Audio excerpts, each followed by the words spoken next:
So my new friends over at Viz sent me over a copy of this Hunter x Hunter Blu-ray Volume 2, episodes 14 to 26, so I could watch it and tell you guys about it. But I have actually never watched Hunter x Hunter before. And so I decided, okay, let me head over to Viz.com, and there you can actually stream every episode of Hunter x Hunter. So I started from the beginning.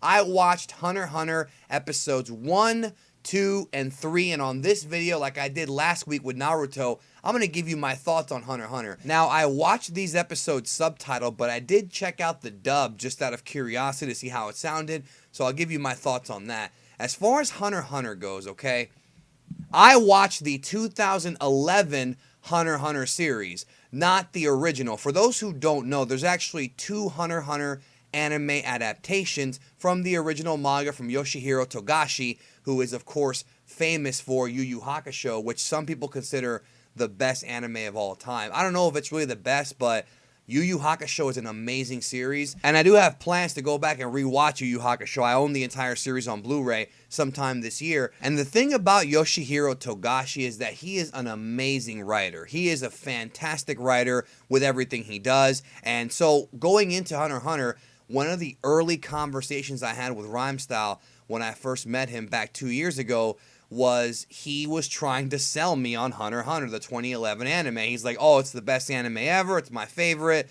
You know, I think he said it was his favorite more so than the best. And when I went to Twitter and I started talking about Hunter x Hunter, tons of people were saying, yeah, this is the best anime. And I'm like, wow, like that's a huge, huge thing. Even if it's not the best, the fact that people are saying that tells me that it's at least very, very good. No matter what your opinion is, that many people saying it's good, there's got to be some good to it. Plus the fact that Togashi did Yu Yu Hakusho, like that's already an A+ for me. Like that's already, like you got me sold on it. Now the episodes I watched are from the 2011 anime, like I said before. There is an anime, an older one, adaptation from 1999, and a lot of people rag on it. I was asking people like Anime AJ their opinion, and he feels that the 99 series does not get as much love as it should. So maybe I should go back and watch that one. Let me know in the comments if you think I should do it or if you think I should just stick with this one for now. I am going to watch more of this series. So the thing about the 2011 anime is that it was produced by Studio Madhouse. Now, if you don't know who Studio Madhouse is a company that gets so much love from anime fans because of their incredible animation quality. Most recently, they're known for stuff like One Punch Man. Of course, Death Note is a huge property of theirs. Me growing up, I watched Ninja Scroll, Vampire Hunter D, and Trigun, and those were, well, Bloodlust, Vampire Hunter D, and those were Studio Madhouse films. Studio Madhouse is incredible, just incredible when it comes to animation. So again, I'm being sold here on this show because of the reputation of the people who are behind the series. So in the future, I may come back and do more videos on Hunter x Hunter and kind of give my thoughts on the series, maybe when I finish up all the existing episodes, because as of right now, Togashi's on one of his famous hiatuses, so there's no new episodes coming that we're aware of anytime soon. So I may come back and do like a deconstruction or something when I finish all the episodes. But right now, I'm going to give you guys my initial thoughts, like I said, going into it. First of all, the first thing I noticed about this series that I absolutely fell in love with is that it had a genuine sense of adventure. Now, obviously, you have shows like Dragon Ball and like I previously talked about last week, Naruto, who also have that genuine sense of adventure. Shonen manga and anime tend to have that.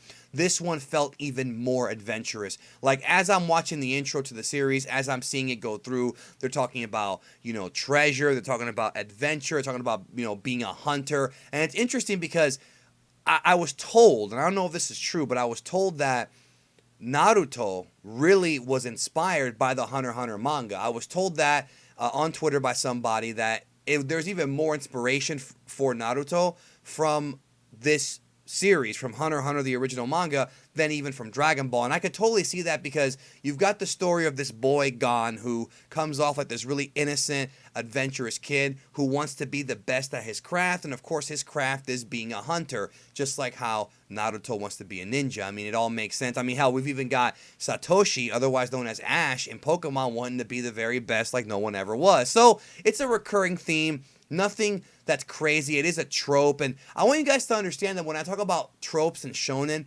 it's not a disrespectful thing at all. I actually think shonen tropes are pretty charming. It's just something that's there. I think it's pretty cool that they all have that kind of theme, so you kind of know what you're getting into. But this series felt even more adventurous.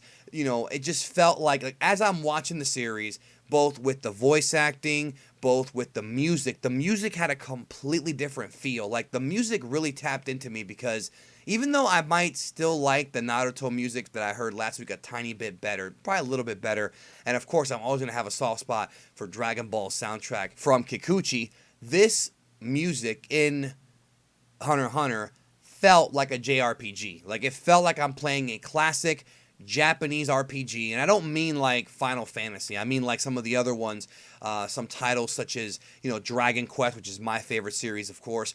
Legend of Dragoon on PS1.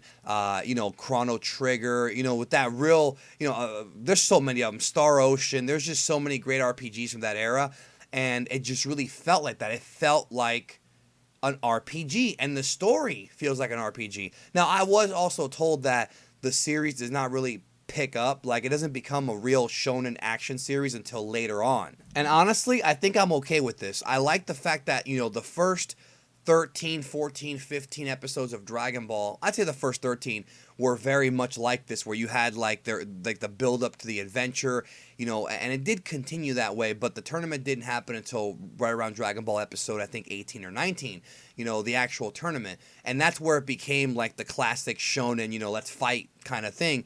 I'm okay with this. I'm okay with the series kind of building up slowly and getting to a crescendo of, I guess, quality or of storytelling. Now, the thing that I gotta say is, right off the hop, this series looks gorgeous. Now, I already knew, again, Studio Madhouse, they have a reputation for putting out good stuff. The series looks incredible. I've never read the manga before. I've seen some panels here and there, seen a little bit of the 99 series. This 2011 series is so smooth and crisp, and you can just tell, or at least I feel that there was so much love put into every frame, every detail, just everything just literally jumps out at you when you're watching it. It just feels modern, but it doesn't feel like modern to where your eyes hurt kind of modern. It feels like the way it should feel, very smooth, very easy to watch. Also, as far as the characters go, Gon is definitely a likable main character as we go through the series. Of course, he's reminding me so much of Naruto, it's not even funny off the hop. But I think my favorite character so far is probably going to be Kura. I like just the fact that Kura's very, he's kind of a smartass, and he's a very intelligent character, and I like the fact that I found myself really enjoying that character more than any other, at least from the 3 episodes that I watched. And I don't know if it's just me, but Leorio looked so much. I mean, it reminded me so much of Lupin the Third. I mean, so much of that character. Just the way, I don't know if there actually is inspiration. I haven't looked up any Togashi interviews on this yet, because I feel like I should finish the series first, or at least what we have of it so far, before I dig into, the supplementary stuff. Like I say with Dragon Ball, don't read the Daizenshus and things like that until you've watched the series and you know the context of these things. It's going to be confusing, but it does seem like there is an inspiration there for certain. The voice acting was on point. Megumi Han, of course, voicing Gon. No complaints from me. I will say this, watching the English dub, in my opinion, I really enjoyed that dub. I really liked it. The only criticism I have of the dub is that as of the episodes I watched, I did not like Gon's English dub voice. Now, that may grow on me. I don't know yet, but I thought it sounded, it wasn't really what I was expecting. But I'm presuming it does get better, because I've had lots of people tell me about how good this dub is. And from what I watched, it was a good dub, but nonetheless, it was a little jarring for me. But again, some people say that when you go from Shenmue to Nozawa, it's jarring, so it happens. You know what I mean? It happens. Here we have the reverse, going from the Japanese VA to the English one. I thought the Japanese VA was perfect, but again, who knows? It's up for interpretation. No big deal on that one. The thing about the series that I really want to hammer home, for those of you who are thinking about watching it, I really want to hammer this home. What makes a good TV show and what makes a good anime, I think, is when it can really hit you with emotion. And from the beginning, like from episode 1, the sequence where Gon catches the Lord of the Lake, I loved it. Like, it had, again, this genuine sense of adventure to where it makes you want to pick up your fishing pole and go out there and explore the world. And obviously, when we read this manga and watch these anime shows, their world is far more interesting than ours, and in many ways far more dangerous. I don't think we would be in the same boat here if we had to deal with aliens and things like that, and monsters, and who knows, whatever show you're watching, ninjas. But it does have that incredible feel with the way it's produced, I haven't read the manga yet, but I'm presuming that Togashi would have wanted it that way. Very different from Yu Yu Hakusho from what I've seen thus far. Yu Yu Hakusho had a very different feel to it. Yu Yu Hakusho was more about the journey of an adult male trying to deal with the problems that are thrown at him, whereas this, at least from the early part of the series, is more so the story of a kid who wants to be somebody in a world that makes it challenging to be somebody, but his perseverance will get him through. I enjoyed it very much. Highly recommend you watch Hunter x Hunter. People keep telling me, oh, you haven't seen anything yet. It gets even better later, and that's exciting to me. I will check that out, as time permits, and I will come back with a more thorough breakdown of the series as I go through the series and talk about it. But if you're going to get Hunter x Hunter, definitely check it out from our friends over at Viz Media. Go to viz.com/watch/streaming. I'll put the link in the description so you can watch Hunter x Hunter there. Of course, you can always pick up the Blu-ray, which is, of course, a bilingual Blu-ray. I'm holding it right here in my hand.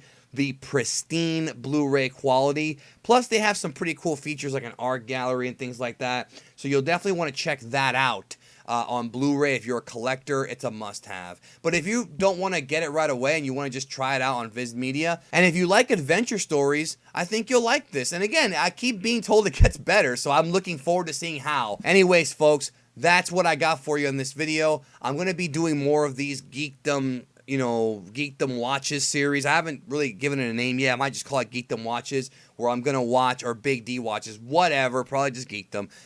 It doesn't matter. Geekdom's a channel. I am Big D. I'm going to talk about a new show every week. I'm going to try different shows, different series that I've never watched before every week, and give you guys my thoughts on them initially. I'm not going to be able to watch the entire thing in one day. Sometimes I can, but probably not. But I'll watch a couple episodes here and there and give you my initial thoughts on it. Anyways, thank you so very much. Let me know in the comments, do you think that the original Hunter x Hunter series is worth trying out? What do you think about the manga? What do you think about Hunter x Hunter the anime? Let me know. Thank you. Talk to you guys later.